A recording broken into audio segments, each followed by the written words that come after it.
भारत में मंदिरों का जो निर्माण हुआ है, उसकी एक बहुत गहरी आध्यात्मिक प्रक्रिया है। सामान्य लोग जो मंदिर जाते हैं, उनकी नज़रों में मंदिर बस एक देवालय है जहाँ देवताओं की या किसी दिव्य शक्ति की पूजा होती है।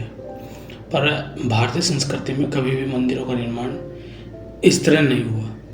असल में जो मंदिर होते थे वो ऊर्जा के केंद्र के रूप में भारत में निर्मित हुए हैं। ऊर्जा के केंद्र ऐसे जैसे मान लो कोई बाल्टी है, उस बाल्टी में पानी संचित करने के लिए, इसी तरह मंदिरों का जो निर्माण हुआ है वो ऊर्जा को संचित करने के लिए उनका निर्माण किया गया था।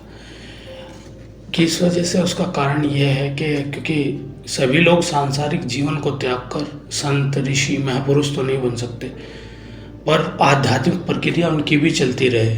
पूजा पाठ, जप और तप, तीर्थ, ये सब अपनी जगह हैं, पर उनकी चेतना की जागृति, ताकि उनमें जो चेतना यानी कि वो जो ईश्वर को पाने की जो जागृति है वो उनमें भी रहे, उनमें भी जागृति हो।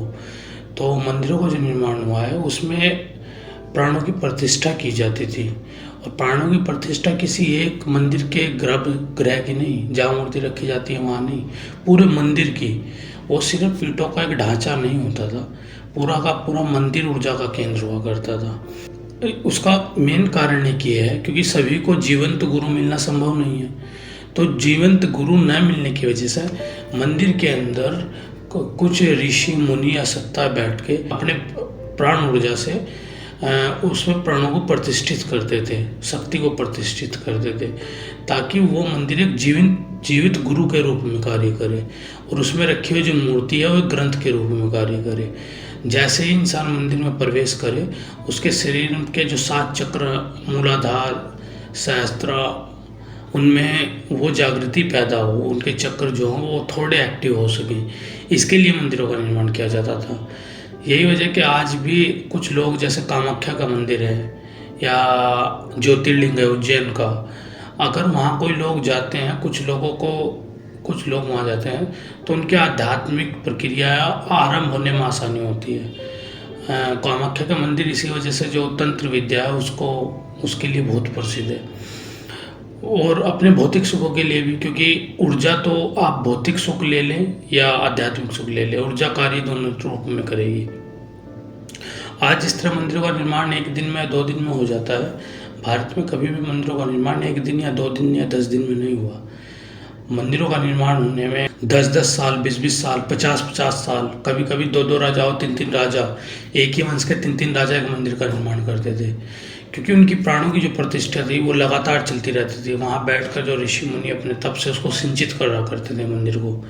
भारत में जो मंदिर टूटे हैं वो एक बड़ा दुर्भाग्यपूर्ण क्षण रहा है, और वो एक मंदिर नहीं, जैन मंदिर जिनको बसदी कहते हैं और बौद्ध मंदिर जिनको चैत्य कहते हैं, उन सभी मंदिरों में यही प्रक्रिया होती थी कि उनमें जीवंतता लाई जाती थी उन मंदिरों में, ताकि जो भी इंसान उनमें प्रवेश करे उसकी आध्यात्मिक प्रक्रियाएं आरंभ हो सकें, उसे ईश्वर की तरफ चलने में आसानी हो सके।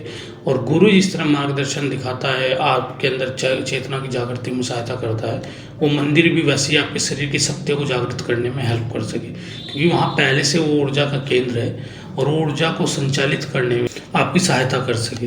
एक देवालय वास्तु कन्नड़ भाषा में एक पुस्तक लिखी गई है, देवालय वास्तु।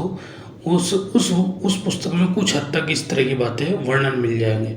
हर चीज़ आध्यात्मिक रूप से भारत में हर एक चीज़ का बहुत गहरा साइंस रहा है कि कोई सांसारिक व्यक्ति है जिसकी शादी हो चुकी है, वो हिमालय नहीं जा सकता या एकांत में कहीं नहीं जा सकता या नीलगिरी पर्वत पे नहीं बैठ सकता, तो किसी तरीके से उसको भी आध्यात्मिक जो मार्ग है उसका वो संचालित रह सके, इसलिए मंदिरों का निर्माण हुआ था।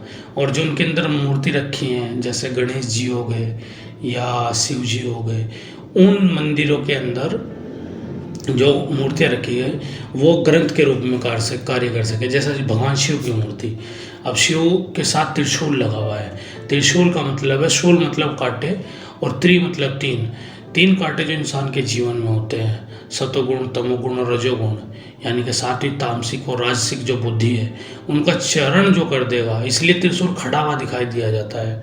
जो त्रिशूल है वो किसी के सहारे नहीं है, सीधा, और जब उनका शरण हो जाए, उन तीन सूलों से इन रजोगुण, तमोगुण और सतोगुण का विनाश हो जाए, तब वो तीसरी आंख दिखाई गई है कि उसका जो चेतना है वो जागृत हो जाएगी, जो इन तीनों गुणों पे विजय प्राप्त कर लेगा, तीनों गुणों और अवगुणों पे विजय प्राप्त कर लेगा। तो ये ग्रंथ हो गया कि परमात्मा को पाने का ये रास्ता है कि जो त्रिशूल है उन शूलों से आप तीनों जो रजोगुण, सतोगुण और तमोगुण है उनका विनाश करें और ईश्वर की प्राप्ति की तरफ, यानी कि त्रिनेत्री भगवान शिव की तरह आप शिवत्व प्राप्त करने के लिए अग्रसर रहो। और साथ ही मंदिर में घुसने से पहले जैसा ही उसने कदम रखा, उसकी जो चक्रीय प्रक्रिया है, शरीर के जो चक्र हैं और तीनों नाड़ी, इंगला, पिंगला और उसके साथ सुषुम्ना, ये तीनों नाड़ियाँ ये जागृत हो सके। मतलब मंदिर जो था वो एक ऊर्जा के झटके के रूप में इंसान को के लिए कार्य करता था, कि जैसे कि किसी चीज़ को स्पार्किंग कर दें और वो फिर स्टार्ट हो जाए, जैसे मोटरसाइकिल को स्पार्क दे दिया और वो फिर स्टार्ट हो जाए। इसी तरह मंदिरों का निर्माण हुआ था कि बॉडी में जैसे ही इंसान मंदिर में प्रवेश करे, उसकी बॉडी में वो स्पार्किंग हो और वो जागृत होना शुरू हो, वो उस प्रक्रिया को अपनाना शुरू करे जो आध्यात्मिक प्रक्रिया है। तो अब समय है कि हम समझें, और मंदिरों को तोड़ा जाना दुखद रहा है भारत में, क्योंकि एक एक मंदिर को प्राण प्रतिष्ठित करने में कई कई ऋषियों का तप लगता था और कई कई साल। जैसे वृद्धेश्वर का मंदिर 2 राजाओं ने मिलकर उसको बनवाया, 2 राजाओं के समय में वो बना है और लगभग 8 साल तक उसकी प्राण प्रतिष्ठा चली, लगातार 8 साल तक उसमें ऋषि बैठे रहे। तो ये दुखद तो रहा ही है मंदिरों का टूटना। और वो सिर्फ हिंदू मंदिर नहीं, जैन और बौद्ध सभी तरह के मंदिर भारत में, वो सिर्फ पूजा के स्थल नहीं हुआ करते थे। देखने में लगता है कि पूजा का स्थल है, मंदिर जाओ, शिवलिंग पे जल चढ़ाया वापस आ जाओ, नहीं। मंदिर में प्रवेश करने के साथ ही आपके शरीर की वो चक्रीय प्रणाली, वो जागृति की अवस्था स्टार्ट हो जाती थी। अब समय है कि आप समझें कि भारतीय अध्यात्म में कोई भी चीज़ निरर्थक नहीं है। धन्यवाद।